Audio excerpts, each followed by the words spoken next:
episode is going to cover and deal with the issue of the difficulties people face unplugging their network of friends and loved ones when it comes to this type of information. I get emails all the time from viewers and subscribers complaining that they find a high level of difficulty in communicating this type of information and this type of what people call conspiracy to their network of friends. They tell me how people reject this information, people fight it, people laugh at you, people call you crazy, call you names.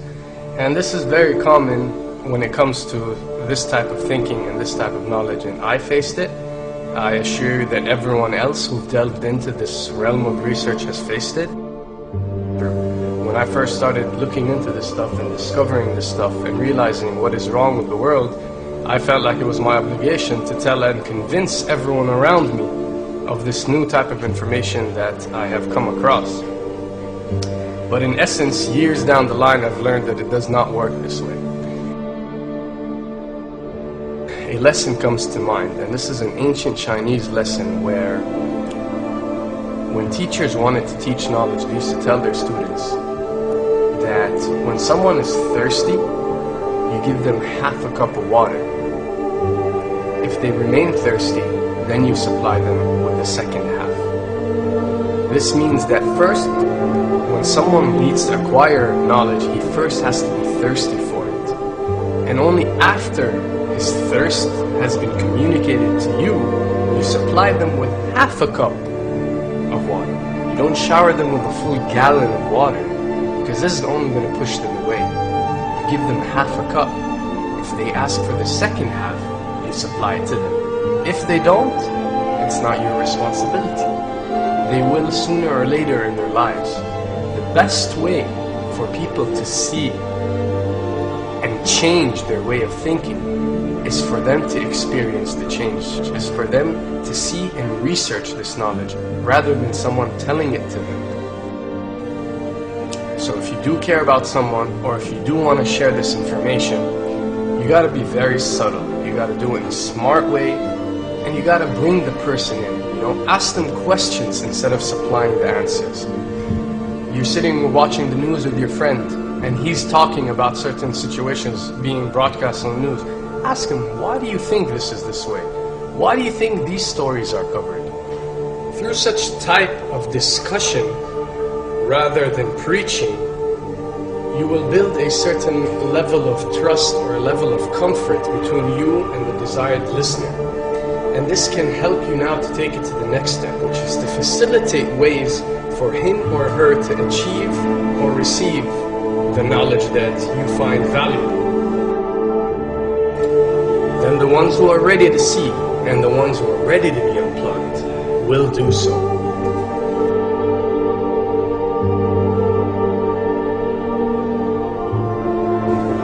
Why does this happen? Why would people reject such knowledge? Why would people fight such knowledge? Why would people attack you? Well, it happens most definitely for one of the following reasons.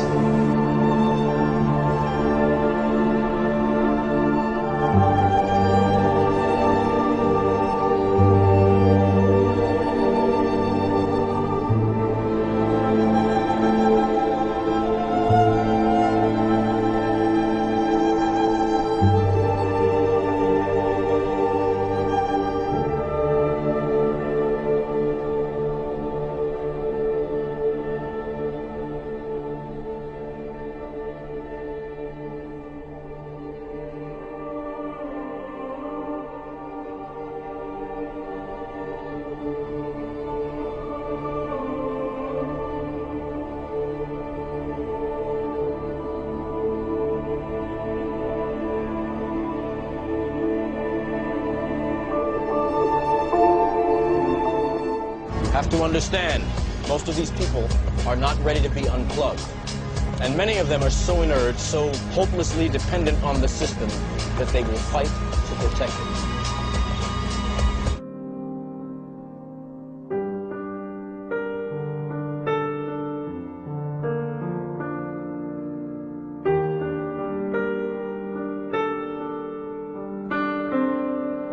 The greatest hypnotist on planet Earth is a oblong box in the corner of the room. It is constantly telling us what to believe is real.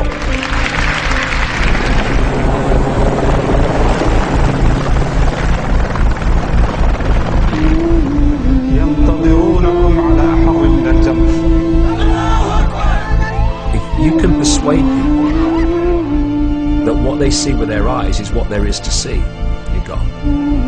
Because they'll laugh in the face of an explanation that portrays the bigger picture of what's happening. And they have. Fox noise today actually suggests the fires may have been started by Al-Qaeda. An FBI memo from late in June of this year is popping up this morning, and it's ominous.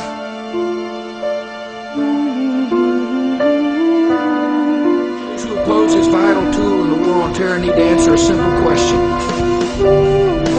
Which of the attacks I have just described would they prefer we had not stopped?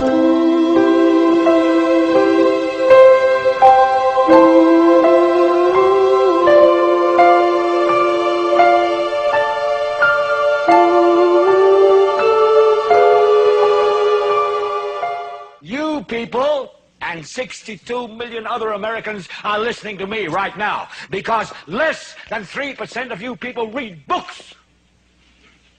Because less than 15% of you read newspapers. Because the only truth you know is what you get over this tube. Right now, there is an entire generation that never knew anything that didn't come out of this tube. This tube is the gospel, the ultimate revelation. This tube can make or break presidents, popes, prime ministers. This tube is the most awesome goddamn force in the whole godless world. And woe is us if it ever falls into the hands of the wrong people. And when the 12th largest company in the world controls the most awesome goddamn propaganda force in the whole godless world, who knows what shit will be peddled for truth on this network. So you listen to me. Listen to me. Television is not the truth. Television is a goddamn amusement park. Television is a circus, a carnival, a traveling troupe of acrobats, storytellers, dancers, singers, jugglers, sideshow freaks, lion tamers, and football players. We're in the boredom-killing business. So if you want the truth, go to God. Go to your gurus. Go to yourself. Because that's the only place you're ever going to find any real truth. Man, you're never going to get any truth from us. We'll tell you anything you want to hear. We lie like hell. We'll tell you that Kojak always gets the killer and that nobody ever gets cancer in Archie Bunker's house. And no matter how much trouble the hero is in, don't worry, just look at your watch. At the end of the hour, he's going to win. We'll tell you any shit you want to hear. We deal in illusions, man. None of it is true. But you people sit there day after day, night after night, all ages, colors, creeds. We're all you know. You're beginning to believe the illusions we're spinning here. You're beginning to think that the tube is reality and that your own lives are unreal. You do whatever the tube tells you. You dress like the tube. You eat like the tube. You raise your children like the tube. You even think like the tube. This is mass madness, you maniacs. In God's name, you people are the real thing. We are the illusion. So turn off your television sets. Turn them off now. Turn them off right now. Turn them off and leave them off.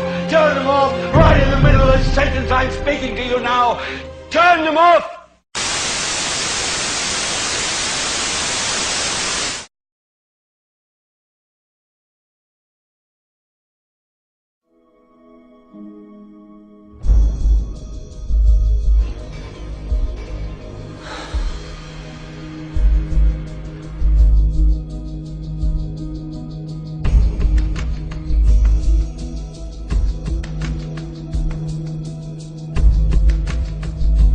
Welcome to the real world.